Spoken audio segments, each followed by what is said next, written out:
네, 오늘은 2025년 마지막 주일입니다. 제가 주보에 52호 주보라고 이제 적으면서 참 다사다난했던 그 한 해가 다 지나가고 있구나 하는 만감이 교차했습니다. 해마다 이맘때쯤이 되면 학자들이 모여서 그 해의 사자성어를 선정하는 그런 작업을 해요.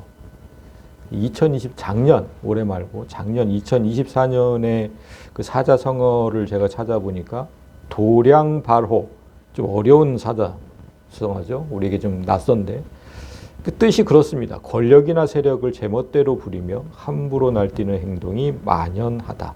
작년 12월 3일에 있었던 그 계엄이 그 한 해를 대표할 만한 사건이었다 라고 해서 도량발호가 선정이 되었어요. 올해는 어떤 사자성어가 선정됐는지 제가 찾아보니까 변동불거, 역시 좀 어려운 사자성어죠.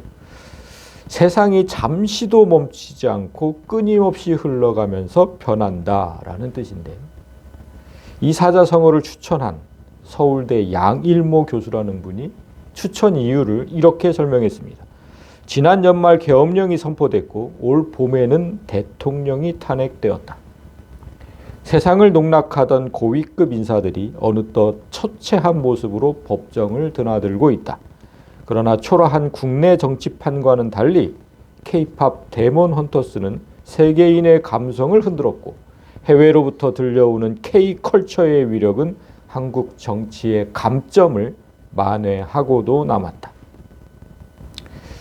국내에서 어떤 소동이 벌어져도 세상은 잠시도 멈추지 않고 끊임없이 흘러가고 변한다라는 사실을 변동불거라는 한 단어에 압축시킨 겁니다.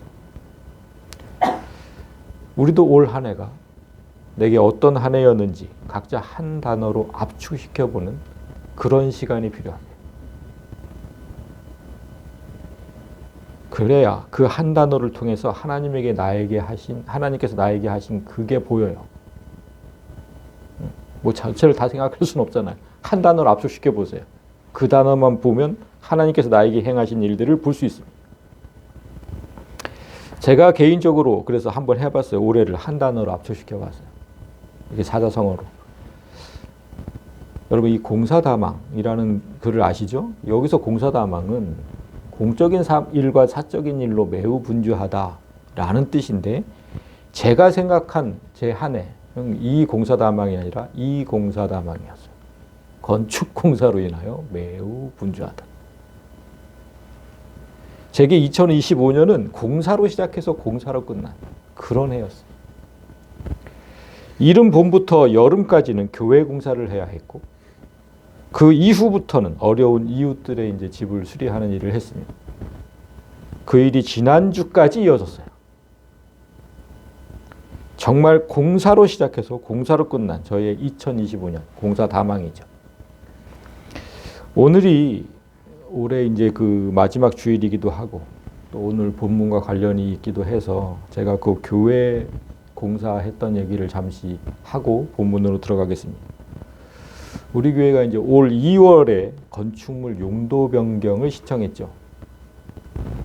그래서 앞뒤 구조물을 다 부쉈어요. 앞뒤 구조물을 불법으로 지어진 것들 다 부쉈어. 그리고 이런 모습으로 있었습니다. 이런 모습. 참 교회라고 하기에 민망할 정도로 초라한 모습이었죠. 이 모습이 3월부터 6월까지 석 달간 약 100일 정도 있었어요. 이런 모습으로. 십자가 탑을 내려야 했죠. 저렇게. 뭐 지금 여기서 교회 하면 안 됩니다. 그래가지고. 십자가 탑을 내려야 했고 간판도 내려야 했고 그 다음에 뭐 하수관, 우수관 전부 교체를 해야 했고 정화조 용량을 저렇게 큰 용량으로 좀 바꿔야 했죠. 전도사님 지금 수고하시는 모습이 보이는데, 그리고 또 거기에 건축사에게 주는 돈, 토목사에게 주는 돈, 뭐 그런 돈이 다 들었고, 그런데 우리가 미처 생각하지 못했던 비용도 들었어요. 이 교회 앞 도로 여러분, 여기 지금 이게 도로고 여기 지금 우리 교회 들어와야 되는데 요 땅이 국유지래요. 응? 건축 뭐 거기 토지 그 저거 보면 저기가 그쪽 국유지래, 국유지. 그래서 저 도로에서 국유지를 통해서 우리 교회로 들어와야 되니까 매년 사용료를 납부해야 된대. 국유지 사용료. 이 땅에 저희가 이제 이 땅을 사기 전에 전 주인은 몇십 년을 살았어도 사용료를 내본 적이 없다는데 우리는 건축물을 용도 변경하면서 매년 이제 그 토지 사용료를 내게 생겼어요. 그때 제 마음이 너무 상했죠. 적지도 않아요, 그 비용이. 그걸 내게 생겼어요. 그 사택으로 요 밑에 이제 사택으로 진입하는 길. 그 길도 사용료를 내지 않으려면 그 깔려있던 아스팔트를 다 걷어내래요. 흙바닥으로 되어 있으면 사용료 안 받겠다고. 그래서 또 흙으로 메꾸느라고 또 비용이 들었죠. 거기에 뭐 교회와 사택 하수가 또 농수로로 흘러 들어가는 거, 그것도 문제가 된다고 해서 그 문제를 또 해결하느라고 또 비용이 들었어요. 아무튼 뭐 작년에 교회 리모델링 비용으로 쓰려고 모아뒀던 돈이 이렇게 건축물 용도 변경이 다 소진이 됐어요. 리모델링은 시작도 못 했는데 지금 저 모습으로 지금 살아야 되는 거예요. 돈이 없어요. 앞이 캄캄했죠. 교회 출입문이 저렇게 목재로 된 미닫이 문이었잖아요. 그래서 지붕이 없어요. 또 지붕도 없고. 그래서 비만 오면 저희가 엉망이 됐어요. 문이 비에 뭐 젖어가지고 불어. 목재다 보니까 불어. 그래가지고 나중엔 잘 열리지도 않았다니까, 문이. 그 신발을 벗고, 저 밖에서 이제 신발을 벗고 저기 안으로, 비 오는 날 막 안으로 제가 들어갔는데, 교회 안에 이제 막 비가 들이쳐가지고, 저런 문이니까 안 들이쳤겠어요? 그래서 막 그냥 교회 실내가 막 흥건하게 젖어 있는데, 그걸 모르고 들어갔다가 양말이 막 젖어가지고, 양말을 몇 번이나 벗어야 됐고, 막 그랬어요. 그 100일 동안. 신발장도 우리 밥 먹는 공간에 들어와 있었잖아요. 교회 뒤에 창고도 헐어버렸잖아요. 그래서 보일러하고 수도 모터 그런 것들이 다 비바람에 그냥 노출돼 있었죠. 십자가 탑은 저 교회 옆에 저렇게 누워 있잖아요. 지금 파란 거로. 저 앞에. 저 옆에 십자가 탑 저렇게 좀 파란 천막으로 덮어뒀는데 올봄에 태풍급 바람이 얼마나 그렇게 자주 불었는지 몰라요. 그래서 맨날 저 천막이 날아가는 거예요. 아무리 무거운 돌로 눌러놔도 그냥 다 날아가는 거예요. 그 천막을 붙들고 제가 얼마나 힘겹게 씨름을 했는지. 와, 정말 생각을 해보면, 지금 지나온 일들을 이렇게 생각을 해보면 너무나 힘겨운 시간들이었어요. 이런 시간이 100일 가까이 됐는데 그때 제 마음이 시꺼멓게 탔죠. 이 상태로 교회를 놔둘 수가 없잖아. 이 상태로. 공사는 해야겠는데 돈이 없어요. 아무리 생각해도 돈을 구할 곳이 없어요. 이제 뭐 대출도 다 받았는데. 이때가 가장 막막했고 소망 없이 살던 때였습니다. 오늘 본문에 이렇게 삶의 소망이 끊어지고 자포자기한 삶을 살던 사람들이 등장합니다. 그런데 예수님이 등장하면서 그들에게 한 줄기 빛이 비치고 또 그 고통의 삶에 반전이 일어나요. 그런데 또 금방 오래 지나지 않아서 다시 그들의 삶에 아문이 들이옵니다. 우리 삶이 모두 그렇죠. 모든 일이 잘 풀려서 평안을 맛볼 때도 있지만 금방 또 그 시간이 오래 가지 않아서 또 폭풍우를 맞게 되는, 그게 우리 삶이에요. 오늘 말씀을 통해서 여러분의 한 해를 한 단어로 압축시켜 보시길 바랍니다. 그 한 단어에 하나님이 어떻게 내 삶에 개입하셨고 나는 그 하나님과 어떤 관계를 맺으며 살았는지 그걸 한번 살펴보시고, 그래서 지금의 난 평안한지 아니면 또다시 세찬 비바람 앞에 서 있는지 그걸 좀 살펴보는 시간이 되길 원합니다. 자, 오늘 첫 절부터 볼까요? 예수께서 예루살렘으로 가실 때에 사마리아와 갈릴리 사이로 지나가시다가, 이 한 구절에 세 곳의 이름이 나오죠. 예루살렘, 사마리아, 갈릴리. 예루살렘은 지도를 보시면 요 밑에 있죠. 지금. 요 밑에 예루살렘. 예루살렘은 이 지역의 이름이 아니라 도시의 이름이에요. 그렇지만 지금 사마리아와 갈릴리는 도시 이름이 아니라 지역의 이름이죠. 근데 예수님이 지금 요 사마리아와 갈릴리 사이로 지나가고 계셨대요. 사마리아와 갈릴리 사이로 예루살렘으로 지금 여기 오시려고 그 사이로 지나가고 계셨대요. 여러분 성경의 모든 구절이 의미가 없는 구절이 단 한 구절도 없어요. 한 단어도 의미가 없는 게 없어요. 지금 이런 구절을 정말 중요한 구절이에요. 이거 그냥 여러분들 읽으실 때 그냥 읽고 지나가시잖아. 오늘 본문을 해석할 때 진짜 중요한 구절이에요. 잠시 구약 시대로 거슬러 올라가서 이 구절을 한번 좀 의미를 생각을 해볼게요. 구약 시대에 그 다윗과 솔로몬 시대만 해도 이 세 지역은 여러분 다윗과 솔로몬 시대에 갈릴리, 사마리아, 유대 요 세 지역이 전부 한 나라였죠. 그래서 우리가 통일 왕국 시대 이렇게 얘기를 하잖아요. 그런데 이제 솔로몬 이후에 여기서 나눠지죠. 갈릴리와 사마리아는 북이스라엘, 유대는 남유다라는 이름으로 우리나라처럼 이제 분단 국가가 돼요. 그런데 이제 거기서 이제 그 운명이 좀 갈라지는데 예루살렘은 여기 지금 유다 땅의 예루살렘은 통일 왕국 시대부터 정치적 경제적 중심지였어요. 그뿐만 아니라 유대인들의 예배 중심지였죠. 그래서 저기 예루살렘 시민들은 특권 의식이 대단했어요. 나 예루살렘의 사람이야. 특권 의식. 반면에 저 북이스라엘에 속해 있던 이 사마리아와 갈릴리 저기 있던 사람들은 정말 그 나중에 어떻게 돼요? 이쪽에 북쪽에 있던 아수르에 의해서 이 두 지역이 지금 멸망하잖아요. 아수르 제국은 북이스라엘의 중심지였던 요 사마리아 지역 여기에 다른 민족을 이주시켜요. 그러니까 단일 민족은 항상 대드니까. 그래서 혼혈 정책을 펼쳤죠. 요 사마리아 땅에. 그때부터 사마리아는 유대인의 혈통이 아니라 이민족과 혈통이 섞인 혼혈 민족이 돼요. 유대인들은 이런 사마리아인들을 배척했고 혐오스럽게 대했어요. 반면 저 위에 갈릴리, 여기 갈릴리는 농업과 어업이 주를 이루는 그 시골 지역이었기 때문에 아수르의 그 혼혈 정책에서 제외가 됐어요. 저 시골 사람들은 건들지 마라. 쟤네는 위협도 안 된다. 제외됐어요. 그 덕택에 유대인이 사는 지역이라는 그 명목만은 유지할 수 있었어요. 그러나 경제나 문화적으로 매우 낙후된 지역이어서 갈릴리인이라고 하면 무시당하기 일쑤였어요.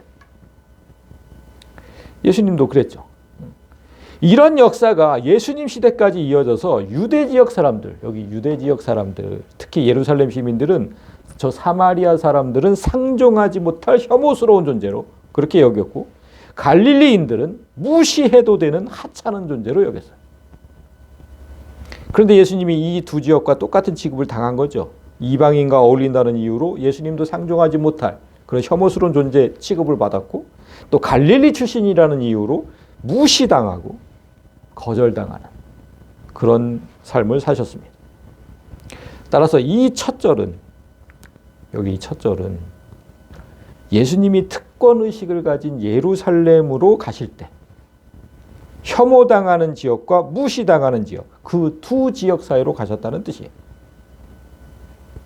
세상에서 무시당하는 존재, 세상으로부터 따돌림당하는 존재들 사이에는 언제나 세상으로부터 같은 취급을 당하신 예수께서 계신다는 사실을 알려주는 것이고 그런데 예수님은 이곳에서 지금 요 사마리아와 갈릴리 사이에서 그 무시당하고 혐오당하는 존재들 가운데 최강의 존재들을 만나게 됩니다. 오늘. 자 보세요. 한 마을에 들어가시니 나병 환자 10명이 예수를 만나 멀리 서서 당시의 나병은 치료가 어려운 불가능한 병이었죠. 전염성이 강해서 사람들이 거주하는 마을에 또 함께 살지도 못했어요. 동굴 같은 곳에서 그들끼리 모여 살았죠. 만일 이런 자들이 사람들이 사는 마을에 나타나면 돌로 쳐서 죽였습니다. 마을의 모든 사람이 위험에 빠지기 때문이죠. 전염성이 너무 강하니까. 그러니까 이 나병 환자 10명은 무시당하고 혐오당하는 상징처럼 된 자들입니다. 최강의 존재들입니다.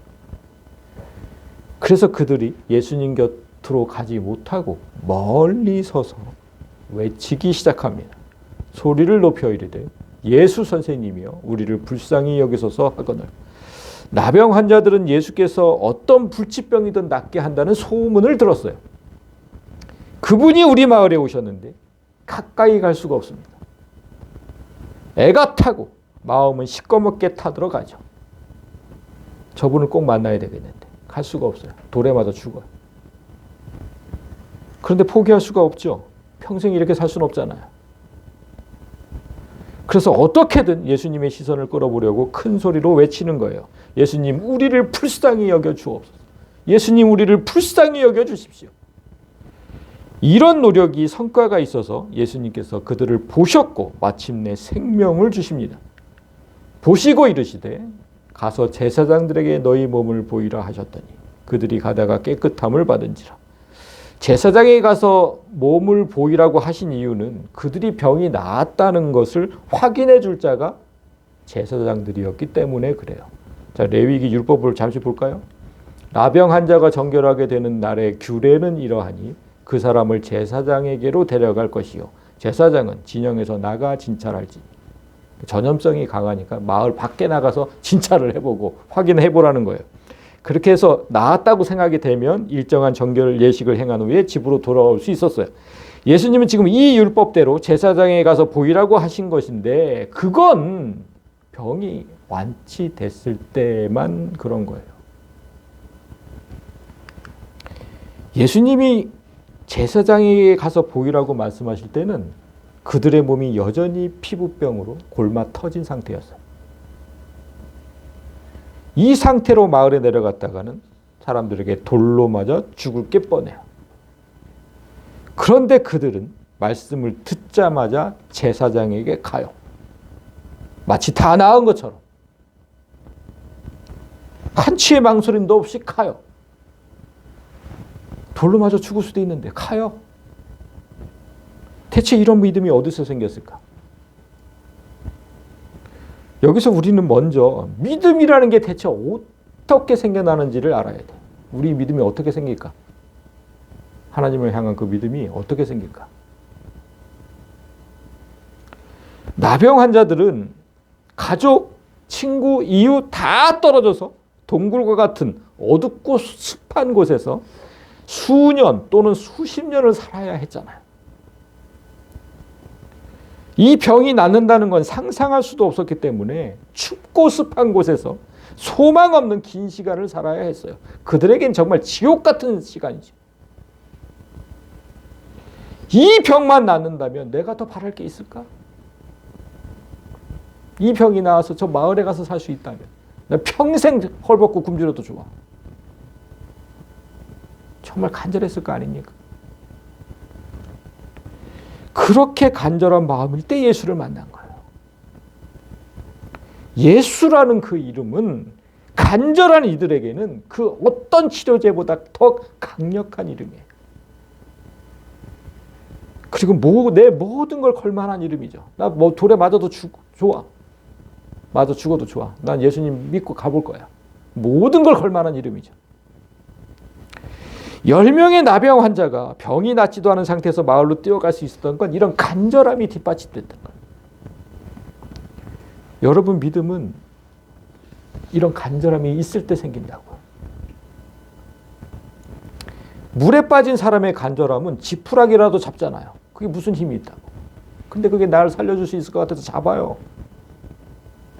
내가 어렵고 고통스러울 때, 극한 위기에 빠졌을 때는 그 무엇이라도 잡으려고 한다니까요. 자, 예수님께서 이렇게 말씀하셨죠. 수고하고 무거운 짐진 자들아 다 내게로 오라. 내가 너희를 쉬게 하리라. 평소에는 그냥 스쳐가던 이런 말씀, 그냥 읽고 지나가던 이런 말씀이 너무나도 절실하게 내가 어떤 고통에서 놓이고 싶을 때 그때는 이 말씀을 붙들게 돼요. 간절히 이 말씀대로 되기를 원하죠. 여러분 오늘날 성도들의 신앙이, 우리들의 신앙이 우리 부모님 세대의 신앙보다 엄청나게 시들해졌거든요. 그럼 맨날 우리가 얘기하는 거잖아. 그거 왜 그렇게 됐을까? 그때 세대보다, 우리 부모님 세대보다 지금이 모든 게 풍족해졌기 때문에 간절함이 사라졌어요. 우리 부모님 세대, 그러니까 제가 어렸을 때는 정말 먹을 게 없었죠. 제가 가끔 얘기하는 게 있어요. 제가 어린 시절에 옆집에 갔는데 그 옆집에서 그 아이들에게 라면을 먹이고 있었는데 그 라면 한 젓갈을 먹고 싶어가지고 그 여태까지도 사무치게 남아있어요. 그런데 지금은 먹을 게 남아돌아서 버리는 음식물이 얼마나 많은지 몰라. 아, 버려. 그거 못 먹어. 버려. 이런 시대에 무슨 간절함이 있습니까? 무슨 간절함이 있겠어요?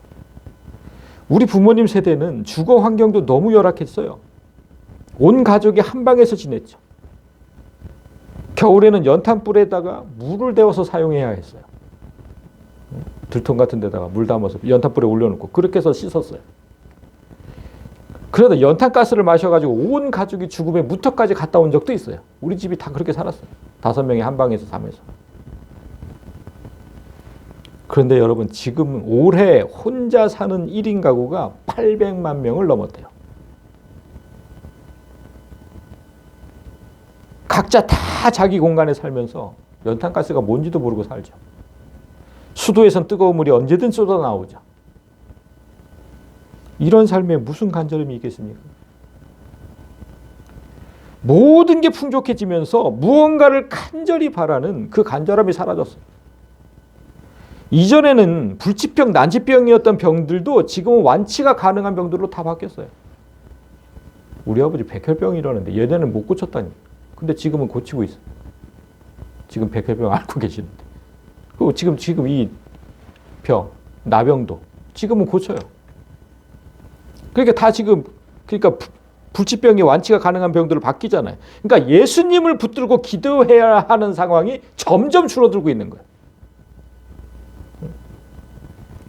그래서 현대 성도들의 믿음이 유리처럼 되어버렸어요. 조금만 충격을 가하면 깨져버리죠. 여러분, 우리의 믿음이 이 세상 것들에 좌지우지되는 믿음이었습니까? 진짜 그래요? 아니, 이 세상이 발전하면 그래서 모든 게 풍족해져서 우리 믿음이 안개처럼 사라지는 그런 믿음이에요? 우리의 믿음은 이 세상이 눈부신 발전을 한다고 해도 변하지 않는 것이어야 해요. 왜냐하면 우리가 바라는 건 저 하늘이지 이 땅의 것들이 아니기 때문이에요. 근데 다 변하고 있다니까. 이 땅의 것이 풍족해지면서. 이 땅의 물질과 안위에 너무나 큰 영향을 받는 믿음으로 그렇게 변질되어 버렸어요. 그래서 교회마다 성도가 줄어들고 있죠. 예수님 말씀하셨잖아요. 말세에 믿는 자를 보겠냐. 딱 맞죠. 오늘 10명의 나병 환자를 보면서 우리 믿음이 왜 이렇게 나약해졌는지 그 이유를 똑똑히 볼 수 있어야 돼요. 나병 환자들은 간절했어요. 정말 간절했어요. 그 간절함에서 나온 믿음으로 고침을 받았죠. 그들이 가다가, 낫지도 않은 상태에서 가다가 예수님 말씀을 믿고 행하였더니 그 행하는 도중에 몸이 나았어요. 여기까지는 우리가 본받아야 하는 믿음이에요. 성경은 분명히 믿는 것에서 그치지 말고 말씀대로 행할 때 구원을 받는다고 하셨거든요. 자, 야고보서 2장을 볼까요? 만일 사람이 믿음이 있노라 하고 행함이 없으면 무슨 유익이 있겠느냐. 그 믿음이 능히 자기를 구원하겠느냐. 못한다는 거예요. 그 믿음이. 행함이 없는 믿음은. 응? 행함이 없는 믿음은 그래서 그 자체가 죽은 것이다. 사람이 행함으로 의롭다 하심을 받고 믿음으로만은 아니다. 성경을 수십 독하고 기도를 청산유수처럼 해서 믿음이 좋다고 소문난 그 사람도 말씀대로 행하는 그 행함이 없다면 구원에 이를 수 없습니다. 여러분, 삶이 중요한 거예요. 10명의 나병 환자는 몸이 낫지도 않은 상태에서 예수님 말씀을 믿었고 그 말씀대로 행하다가 병이 낫는 구원을 얻었잖아요. 오늘 본문이 이렇게 끝났다면 모두가 해피엔딩이고 우리의 마음도 편했을 겁니다. 말씀대로 되었으니까. 그런데 하나님이 이게 끝이 아니라고 하셔요. 다음 구절부터. 그게 끝이 아니다. 하나 더 남았다고 하십니다. 그 하나까지 행하지 않으면 구원은 없을 거라고 하세요. 아니 그런 게 어디 있습니까? 말씀대로 행하면 구원을 얻는다고 해놓고 지금 와서 하나를 더 추가하면 어떻게 하십니까? 성도들이 따질만 하죠. 그런데 따지기 전에 여러분 구원에는 두 가지의 구원이 있다는 사실을 아셔야 돼요. 이제 그 얘기를 할 차례입니다. 자, 볼까요? 그 중에 한 사람이 자기가 낳은 것을 보고 큰 소리로 하나님께 영광을 돌리며 돌아와 예수의 발 아래에 엎드려 감사하니 그는 사마리아 사람이었다.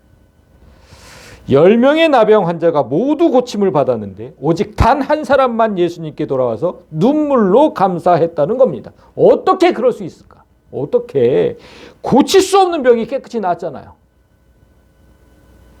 어둡고 습한 동굴에서 평생을 살아야 했던 저주받은 인생을 밝은 세상으로 이끌어줬잖아요. 이 병만 낫는다면 더 바랄 게 없다고 해서 그렇게 해줬잖아요. 그런데 왜 단 한 사람만 와서 감사합니까?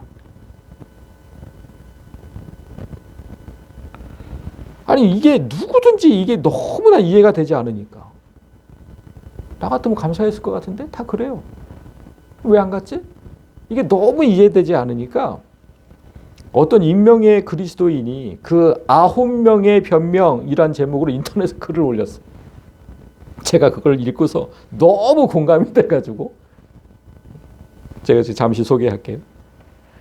자, 첫 번째 사람은 왜 안 왔느냐? 왜 와서 감사하지 않았느냐? 이렇게 얘기를 해요. 아, 내가 병이 나은 것 같기는 한데 정말 나은 건지 의심이 돼서 아니 말씀 한마디로 이게 병이 났으니까 이게 의심이 돼가지고 의원에게 물어보려고 의원부터 찾아갔다는 거예요. 그래서 예수님께 안 왔다는 거예요. 이게 뭐 어느 정도 설득력이 있어요. 그래서 제가 거기에 이제 지금 유추해서 이렇게 덧붙여서 말씀을 드리는 건데 사실 이런 사람이 기독교에 많거든요. 이런 사람이 뭐냐면 말씀을 반은 믿고 반은 믿지 못하는 사람이에요. 아, 낫긴 나은 것 같은데 확실하게 좀 확인해 봐야 되겠다. 반은 믿고 반은 믿지 못한 기독교인 중에 가장 많은 부류예요. 두 번째 사람이 어떤 사람이냐면 낫긴 나았는데 혹시 재발할지 모르잖아. 그러니까 좀 지켜보고 예수님께 가야 되겠다. 이렇게 얘기했다는 사람이. 그러니까 신중론자죠. 신중론자. 이런 사람은요, 여러분 믿음도 아주 더디게 성장합니다. 지켜보겠다는 거예요. 예수님 나한테 어떻게 하는지. 세 번째 사람은 갑자기 병이 나은 걸 보니까 아, 내 병은 불치병이 아니었나 본데? 가벼운 피부병 아니었을까? 이렇게 생각했다는 거예요. 그러니까 이런 사람은 삶에 어떤 은혜가 있어도 그것이 하나님이 베푸는 은혜라고 생각하지 않아요. 운이 좋았다고 생각하죠. 네 번째 사람은요. 내 병은 나을 때가 되어서 나았다고 생각하는, 그러니까 자연 치유가 되었다고 생각하는 사람이에요. 아니 어저께까지 내가 보니까 점점 낫고 있었어. 이제 나을 때가 돼서 나은 거야. 이런 사람은 뭐예요? 모든 게 다 시간이 해결해 준다고 믿는 사람. 하나님이 아니라 시간이 해결해 준다. 다섯 번째 사람은 병 걸리기 전에 내 소유였던 밭, 재산, 이게 지금 어떻게 됐는지, 아, 나 지금 몇 년을 지금 집을 떠나서 있었는데 이게 다 어떻게 됐을까? 그것부터 확인하러 간 사람. 그러니까 하나님보다는 물질이 먼저인 사람. 여섯 번째 사람은 병 걸리기 전에 같이 살았던 가족의 안부. 특히 아내가 고무신을 거꾸로 신지 않았을까? 딴 남자한테 시집가지 않았을까? 이런 것들이 궁금해서 거기부터 간 사람. 그러니까 하나님보다는 사람이 먼저인 사람. 일곱 번째 사람은 생각해 보니까 예수님께서 특별히 해준 게 없는 것 같아. 아니 무슨 뭐 안수를 해준 것도 아니고 어루만져 준 것도 아니고 기도를 해준 것도 아니고 예수님 해준 게 없는데 굳이 가서 감사를 해야 될까? 이렇게 생각한다는 거예요. 감사에 정말 인색한 사람이죠. 기독교에 많아요. 8번째 사람은 아니 다른 유명한 랍비들도 이 정도는 가능했을지 몰라. 이 정도. 하면서 예수님의 능력을 평가절하한 사람. 이런 사람들이 대개 이단의 교주들에게 빠지는 것. 마지막 9번째 사람의 변명이 가장 그럴듯해요. 이런 거지. 예수님께 가야 하는데 이 모습으로는 갈 수 없잖아. 이 모습으로. 내가 지금 동굴에서 지금 몇 년을 살았는데 옷도 더럽고 집에 가서 목욕도 좀 하고 새 옷을 입고 예물도 좀 가지고 가야지. 이렇게 하면서 가지 않은 사람. 그럴듯한 이유를 대면서 하나님께 오는 걸 차일피일 미루는 사람. 이 9가지 변명에 우리가 감사하지 않는 모든 이유가 들어있어요. 다 들어있어요, 여러분. 감사해야 할 이유를 찾는 게 아니라 감사하지 않을 이유를 적극적으로 찾는 것 같아요. 이렇게 온갖 이유를 대면서 열의 8, 9은 하나님께 감사하지 않는다는 게 오늘 본문이에요. 10중 8구는 감사하지 않는다. 화장실 들어갈 때와 나올 때가 다르다는 속담이 있잖아요. 얼마나 간절합니까? 화장실 급한 사람이 화장실 들어가기 전에 얼마나 간절해요. 그 간절함, 그게 원하는 게 그러니까 원하는 게 이제 이루어지면 간절함이 사라지게 되고, 그 간절함이 사라지면 감사는 까맣게 잊어버리게 돼요. 성경은 예수님께 돌아와서 눈물로 감사하던 사람이 유대인들이 그토록 혐오하던 사마리아 사람이었다고 밝힙니다. 그렇다면 나머지 9명은 어느 지역 사람이었을까? 예수께서 대답하여 이르시되 10사람이 다 깨끗함을 받지 아니하였느냐. 그 9명 어디 갔느냐. 이 이방인 외에는 하나님께 영광을 돌리러 돌아온 자가 없느냐 하시고. 이방인, 사마리아죠? 유대인들이 이방인이라고 취급하잖아요. 같은 민족 아니다. 쟤는 이방인이다. 그 이방인 외에는 그랬으니까 나머지 사람들은 갈릴리 사람들이었다는 거죠. 아까 사마리아 지역과 갈릴리 중간에 계셨으니까. 그래서 그 첫 절이 중요하다는 거예요. 나머지 사람은 갈릴리. 유대인들이 개처럼 여기던 사마리아인은 감사의 자리에 있었어요. 그런데 구원은 따놓은 당상이라고 여기던 그 유대인들은 감사의 자리로 돌아오지 않았어요. 왜일까? 그걸 생각해 봐야죠. 왜일까? 여러분, 이 10명, 10사람, 저 10사람이 다 지금 동굴에 있었죠? 함께 모여서 살았었어요. 모여서 살았는데 그렇게 희망 없이 살 때 사마리아인과 갈릴리인 중에서 어떤 사람들의 원망이 더 컸을까요? 어떤 사람들의 원망이? 갈릴리인들입니다.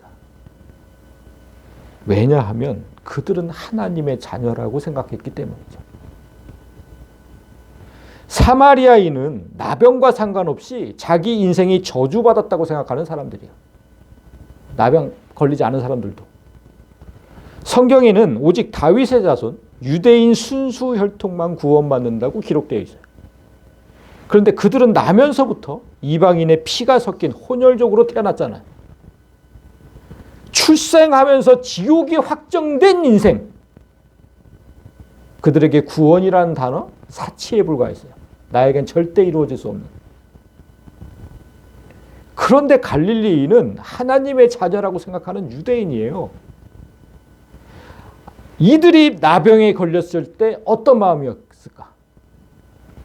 하나님께서 그 자녀에게 어떻게 이런 병을 주실 수 있냐고 원망했을 겁니다.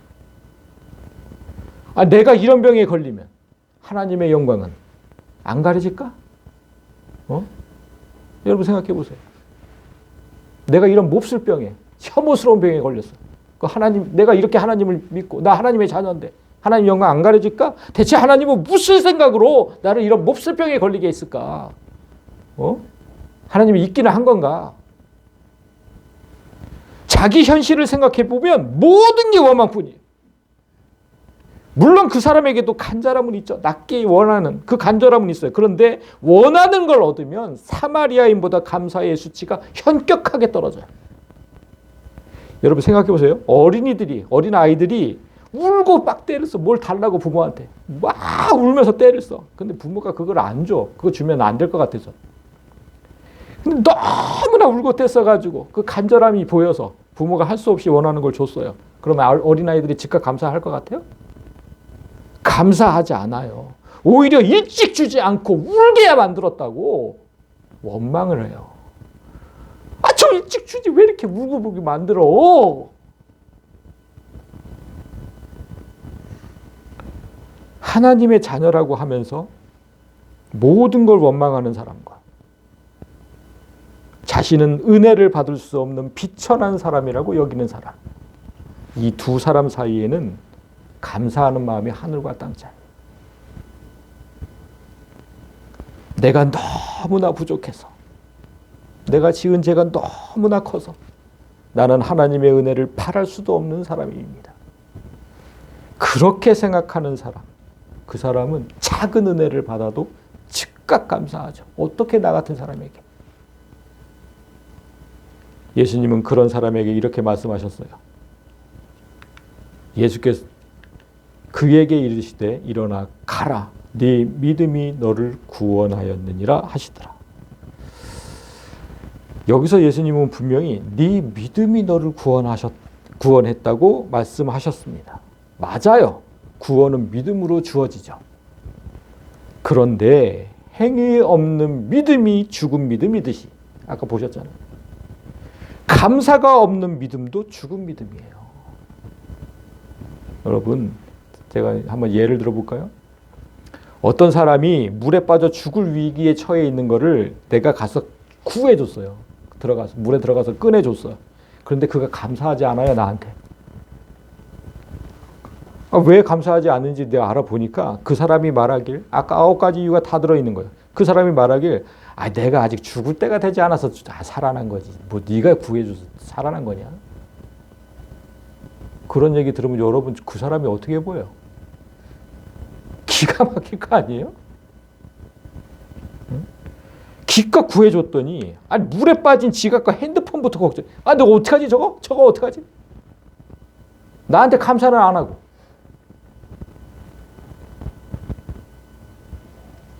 그때 여러분 마음이 어떨 것 같아요? 뭐 저런 인간이 다 있나 싶지 않을까요? 내가 또 어떤 사람이 이러죠. 내가 발버둥 쳐서 나온 거지. 네가 나에게 잠깐 붙잡아준 것 뿐이고. 감사하지 않는데. 그게 인간으로 보이겠어요? 뭐 별로 해준 게 없는데 꼭 감사해야 되냐? 이러는 거지. 나의 도움을 평가절하해버린 그런 사람 다시 보겠냐고 여러분 같으면. 나중에 정식으로 찾아와 인사하겠다면서 어떤 감사의 인사도 없이 딱 가버렸어요. 나중에 정식으로 와고 내가 감사할게요. 그리고 가버렸어. 여러분 그 사람 또 보겠습니까? 하나님 마음도 우리와 똑같아요. 감사 없이 하나님을 섬긴다고 하지 마세요. 그렇게 말하면 안 돼요. 감사 없이 말씀대로 산다고 자랑하지 마세요. 그러니까 감사가 없다는 건 하나님을 무시하는 거예요. 지금 물에 빠진 사람 나를 얼마나 무시한 겁니까? 그 하나님 무시하는 거예요. 감사가 없는 건.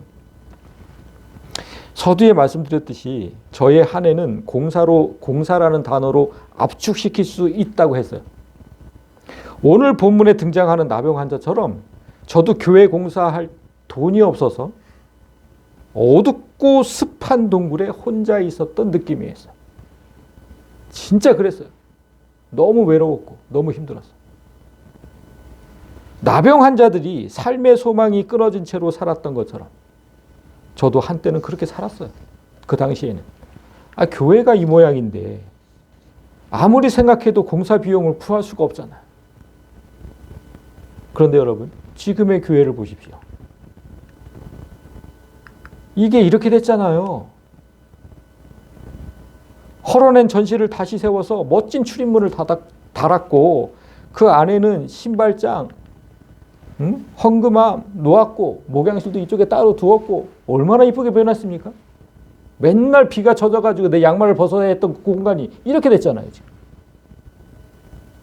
실내벽을 허물어서 식사와 교육을 위한 공간이 탄생했고, 이렇게. 얼마나 멋집니까? 주방을 넓혀서 냉장고 2개를 넣어놨고, 주방기구와 화구를 들여놓고, 환풍시설까지 새로 만들고 설치했잖아요. 교회 외부는 또 어떻습니까? 앞쪽은 멋진 외벽 마감재로, 그 옆면과 뒷면은 페인트칠을 다시 했어요. 저렇게. 지붕은 지붕재 마감재로 다 또 마감을 했죠. 십자가탑 주위는 저기 뭐 예쁜 벽돌로 쌓았고, 이렇게 예쁜 벽돌로 쌓았고, 교회 앞과 도로 경계에 저렇게 화단을 만들었죠.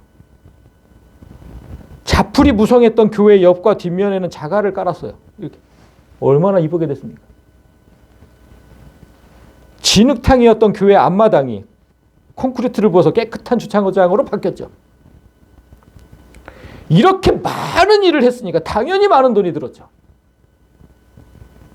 돈이 없어서 낙심했고, 내가 교회를 세우려고 하지, 내가 얼마나 원망했는지 몰라요, 하나님한테. 내가 교회를 세우려고 하는 거지, 내가 지금 잘 먹고 잘 살려고 이럽니까? 왜 안 도와주십니까? 진짜 원망했거든요, 하나님을. 돈이 없어서. 동굴 속에 있던 나병 환자들의 원망이 저에게도 똑같이 있었어요.